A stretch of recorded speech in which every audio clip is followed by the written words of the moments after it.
There's an eastern red bird just here.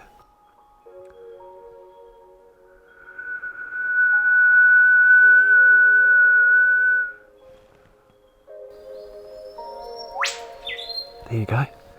And the answer, that was the male bird, and the joey at the end is a female.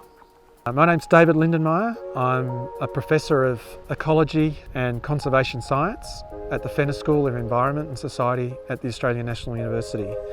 So one of the really sad things is that 150 years ago, you could come out to a forest like this and there would have been 60% of the entire mountain ash forest landscape would have been old growth trees, big old trees like this.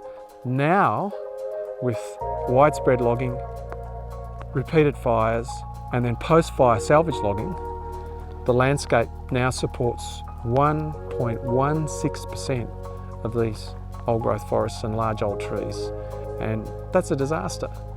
The logging industry should have had its day. You know, over 80% by volume of everything that gets cut from this forest. It's not timber, it's paper. So these are paper forests, they're not timber forests. You don't need 75, 50, 100-year-old forests to make paper. We know that in Victoria, there's more than enough plantation feedstock to make the paper resources that we need for this state and elsewhere. So it's insanity to be continuing to cut these forests with all their other values to make paper. What happened in Canada was that the fish stock was over-harvested year on until the cod stock completely collapsed, and it ripped the guts out of hundreds and hundreds and hundreds of fishing communities right across the Canadian Maritimes, across Nova Scotia, New Brunswick, Newfoundland and Labrador.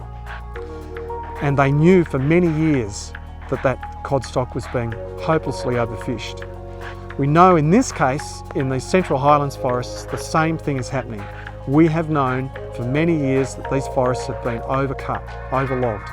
2009, we lost tens of thousands of hectares of forest to the 2009 fires.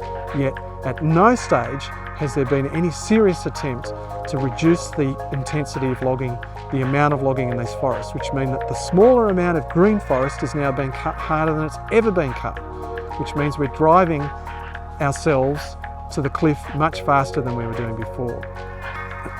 The owner of these forests is the taxpayers, the citizens of Victoria or in Australia.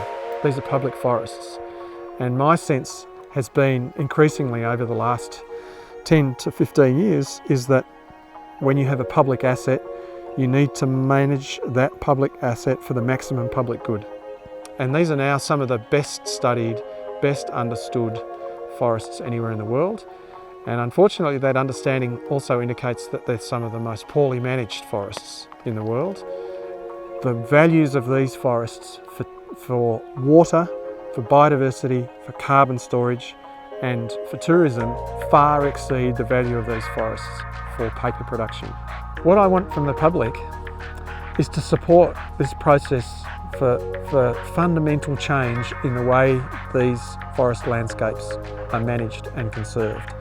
The case for a new national park is absolutely compelling, and it's critical that politicians and policymakers see that there is an enormous groundswell of community support, and I know that there is, for these kinds of fundamental changes and reforms.